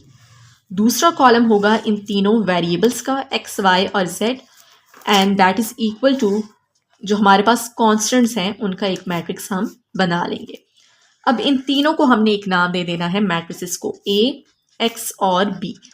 अब यहाँ पे x किसके इक्वल होगा, x is equal to a inverse b के, तो b मैट्रिक्स मौजूद है, a मैट्रिक्स का हमने इनवर्स फाइंड करना है, फिर इन दोनों को मल्टीप्लाई करेंगे तो हमारे पास x मैट्रिक्स की, दैट मीन्स के x, y और z इनकी वैल्यूज आ जाएंगी। तो सबसे पहले हमने a इनवर्स फाइंड करना है। a इनवर्स किसकी इक्वल है, 1 by determinant of a multiply by adjoint of a। तो हमने डिटर्मिनेंट ऑफ a पहले फाइंड कर लेना है, क्योंकि अगर ये 0 हुआ तो इसका सॉल्यूशन पॉसिबल नहीं होगा। तो फर्स्ट रो के जरिए हमने इसको एक्सपेंड करना है 1। अब इस कॉलम और रो को स्किप करेंगे, ये एलिमेंट्स लिख लेंगे, -1 और इस कॉलम और रो को स्किप करेंगे, बाकी एलिमेंट्स लिख लेंगे। इसी तरह से +0, इस कॉलम और रो को स्किप करेंगे, ये एलिमेंट्स आ जाएंगे। अब यहाँ पे इसको सॉल्व कर लें, तो 0 और 3 को मल्टीप्लाई करेंगे, -1 और 2 को मल्टीप्लाई करेंगे, -2 और -3 को मल्टीप्लाई करेंगे, -1 और 0 को मल्टीप्लाई करेंगे, और यहाँ पे ये 0 जब इससे मल्टीप्लाई होगा तो ये 0 ही हो जाएगा। तो हमारे पास आंसर आ जाएगा +2 यहाँ पे, और यहाँ पे +6, and this is equal to a। Determinant of a की वैल्यू हमने फाइंड कर ली है। अब हमने क्या करना है, एडजॉइंट ऑफ a फाइंड करना है। तो उसके लिए क्या करना होगा, a मैट्रिक्स के जो एलिमेंट्स हैं इनके कोफैक्टर्स फाइंड करेंगे। उन कोफैक्टर्स को हम मैट्रिक्स की फॉर्म में लिखेंगे, उसका ट्रांसपोज लेंगे तो हमारे पास एडजॉइंट a आ जाएगा। अब हमने कोफैक्टर्स फाइंड करने हैं। a मैट्रिक्स यहाँ पे मैंने लिख लिया है, ठीक है। सबसे पहले a11 हम फाइंड करेंगे, -1 की पावर होगी 1 + 1, ठीक है, 1 + 1। और इसके साथ डिटर्मिनेंट जो हम लेंगे वो किसका होगा, इस एलिमेंट का कोफैक्टर फाइंड कर रहे हैं, तो इस रो और इस कॉलम को स्किप करेंगे और ये एलिमेंट्स हम लिखेंगे। तो -1 की पावर 2 1 होगा, क्रॉस मल्टीप्लाई करेंगे, 0 और -3 को मल्टीप्लाई करेंगे, -1 और 2 को मल्टीप्लाई करेंगे, तो इसका आंसर आ जाएगा +2। नेक्स्ट हमने a12 फाइंड करना है, तो -1 की पावर होगी 1 + 2, ठीक है। इस एलिमेंट का कोफैक्टर हम फाइंड कर रहे हैं, तो इस कॉलम और इस रो को हमने स्किप करना है, तो बाकी एलिमेंट्स कौन से होंगे, 2, 0, -1 और -3। तो -1 की पावर होगी 3, तो इसका आंसर आ जाएगा -1। यहाँ पे हमने क्रॉस मल्टीप्लिकेशन करनी है, -6 माइनस इनको मल्टीप्लाई करेंगे 0 और इसका आंसर आ जाएगा +6। उसके बाद हमने A13 फाइंड करना है, तो -1 की पावर होगी 1 + 3, ठीक है, 1 + 3। डिटर्मिनेंट हमने किसका लेना है, A13, इसका कोफैक्टर हम फाइंड कर रहे हैं, तो इस कॉलम और इस रो को हमने स्किप करना है। तो बाकी एलिमेंट्स आ जाएंगे 2 0 0 2 2 0 0 2। -1 की पावर लेंगे 4, तो क्या हो जाएगा 1। 2 और 2 को मल्टीप्लाई करेंगे, -0 और 0 को मल्टीप्लाई करेंगे, इसका आंसर आ जाएगा 4। नेक्स्ट है A21, -1 की पावर होगी 2 + 1। डिटर्मिनेंट हम साथ में लेंगे A21, ठीक है, तो इसका कोफैक्टर हम फाइंड कर रहे हैं। इस रो और इस कॉलम को हमने स्किप करना है, सो 1 0 2 -3। -1 की पावर होगी 3, तो -1 हो जाएगा। यहाँ पे क्रॉस मल्टीप्लाई, 1 और -3 को मल्टीप्लाई करेंगे, -0 और 2 को मल्टीप्लाई करेंगे, इसका आंसर आ जाएगा +3। नेक्स्ट है A22, तो -1 की पावर होगी 2 + 2। डिटर्मिनेंट हम लेंगे A22, ठीक है, इसका कोफैक्टर हम फाइंड कर रहे हैं, तो इस कॉलम को और इस रो को हमने स्किप करना है, तो 1 0 0 -3 ये एलिमेंट्स हम लिखेंगे। -1 की पावर 4 1 होगी, और यहाँ पे हम इसको सॉल्व करेंगे, 1 और -3 को मल्टीप्लाई करेंगे, -0 और 0 को मल्टीप्लाई करेंगे, इसका आंसर आ जाएगा -3। नेक्स्ट A23, तो -1 की पावर होगी 2 + 3। A23 इस एलिमेंट का कोफैक्टर हम फाइंड कर रहे हैं, तो इस कॉलम और इस रो को हमने स्किप करना है, तो एलिमेंट्स कौन से आ जाएंगे 1 1 0 2। -1 की पावर होगी 5, तो आंसर आ जाएगा -1। यहाँ पे हम डिटर्मिनेंट लेंगे, 1 और 2 को मल्टीप्लाई करेंगे, -1 और 0 को मल्टीप्लाई करेंगे, आंसर आ जाएगा -2। नेक्स्ट A31, तो -1 की पावर होगी 3 + 1। डिटर्मिनेंट हम लेंगे, अब इस एलिमेंट का कोफैक्टर हम फाइंड कर रहे हैं, तो इस रो और इस कॉलम को हमने स्किप करना है, तो ये एलिमेंट्स आ जाएंगे, ठीक है। 1 0 0 -1, -1 की पावर 4 +1, 1 और -1 को मल्टीप्लाई करेंगे, 0 और 0 को मल्टीप्लाई करेंगे, आंसर आ जाएगा -1। नेक्स्ट A32, तो -1 की पावर होगी 3 + 2। डिटर्मिनेंट हम लेंगे किसका, A32, इसका कोफैक्टर फाइंड कर रहे हैं, तो इस कॉलम को और इस रो को हम स्किप करेंगे, तो 1 2 0 -1 ये एलिमेंट्स आ जाएंगे। -1 की पावर होगी 5, तो आंसर आ जाएगा -1। 1 और -1 को मल्टीप्लाई करेंगे, 0 और 2 को मल्टीप्लाई करेंगे, आंसर आ जाएगा +1। लास्ट है A33, तो -1 की पावर होगी 3 + 3। डिटर्मिनेंट हम लेंगे A33, इस एलिमेंट का कोफैक्टर हम फाइंड कर रहे हैं, इस कॉलम को और इस रो को हम स्किप करेंगे, तो ये एलिमेंट्स आ जाएंगे 1 1 2 0 1 1 2 0। तो -1 की पावर हो जाएगी 6, -1⁻6 के इक्वल होगा +1 के। 1 और 0 को मल्टीप्लाई करेंगे, -1 और 2 को मल्टीप्लाई करेंगे, तो इसका आंसर आ जाएगा -2। अब ये सारे कोफैक्टर्स हमने फाइंड कर लिए हैं, ठीक है, तो इनको हम मैट्रिक्स की फॉर्म में लिखेंगे। इन तीनों की पहली रो होगी, फिर इन तीनों की दूसरी रो होगी और इन तीनों की तीसरी रो होगी। ये हम लिखेंगे, इसका ट्रांसपोज देंगे तो एडजॉइंट ऑफ ए मैट्रिक्स बन जाएगा। तो एडजॉइंट ऑफ ए किसके इक्वल है, ये जो कोफैक्टर्स हैं ये लिख लिए हैं हमने, ठीक है, मैट्रिक्स की फॉर्म में इसका हमने ट्रांसपोज लेना है। सो जब हम ट्रांसपोज लेंगे तो रो को हमने कॉलम की फॉर्म में लिखना होगा। ये पहली रो है, इसको पहली कॉलम की फॉर्म में लिख लें, दूसरी रो को दूसरे कॉलम की फॉर्म में और तीसरी रो को तीसरे कॉलम की फॉर्म में। तो एडजॉइंट ऑफ ए ये मैट्रिक्स आ चुका है। अब हमने क्या करना था, ए इनवर्स फाइंड करना था। तो ए इनवर्स किसकी इक्वल है, 1 divided by determinant of A. Determinant of A की वैल्यू थी 8 और multiply by adjoint of A. तो इस तरह से ए इनवर्स हमने फाइंड कर लिया है। बेसिकली हमने क्या करना था, एक्स की वैल्यू फाइंड करनी थी, एक्स मैट्रिक्स की, and that is equal to A inverse B. तो एक्स मैट्रिक्स किसकी इक्वल था, एक्स मैट्रिक्स इक्वल है एक्स वाई जेड के। ए इनवर्स की वैल्यू लिखेंगे, ये सारी वैल्यू ए इनवर्स की है, ठीक है, तो ये हम यहाँ पे लिख लेंगे और साथ में हमने बी मैट्रिक्स को मल्टीप्लाई कर लेना है। और बी मैट्रिक्स किसके इक्वल है, 2, 1 और -1। अब पहले हम इन दोनों मैट्रिसेस को मल्टीप्लाई करेंगे। 1/8 एज इट इज़ आ जाएगा। इस रो को इस कॉलम से मल्टीप्लाई करेंगे। 2 और 2 को मल्टीप्लाई करेंगे, प्लस 3 और 1 को मल्टीप्लाई करेंगे, प्लस -1 और -1 को मल्टीप्लाई करेंगे। अब इस रो को इस कॉलम से मल्टीप्लाई करना है। 6 और 2 को मल्टीप्लाई करेंगे, प्लस -3 और 1 को मल्टीप्लाई करेंगे, प्लस 1 और -1 को मल्टीप्लाई करेंगे। अब इस रो को इस कॉलम से मल्टीप्लाई करना है। 4 और 2 को मल्टीप्लाई करेंगे, प्लस -2 और 1 को मल्टीप्लाई करेंगे, और प्लस -2 और -1 को मल्टीप्लाई करेंगे। तो इसे सॉल्व कर लें। 1/8 मल्टीप्लाई बाय 8, इसे सॉल्व कर लें तो 8, इसी तरह से इसे भी सॉल्व कर लें तो 8। ठीक है, तो x y z this is equal to, ये 8 इन तीनों के साथ डिवाइड हो जाएगा, तो 8 को इन तीनों के साथ डिवाइड करेंगे, आंसर 1 आ जाएगा। तो इस तरह से हमने x, y और z की वैल्यू फाइंड कर ली है। सो आई होप कि ये क्वेश्चंस आपको सारे क्लियर हो चुके होंगे, मैट्रिक्स इन्वर्जन मेथड भी और क्रैमर रूल भी। नेक्स्ट लेक्चर में इंशाल्लाह हम नेक्स्ट एक्सरसाइज जो है वो सॉल्व करेंगे। So don't forget to subscribe this channel for more educational content.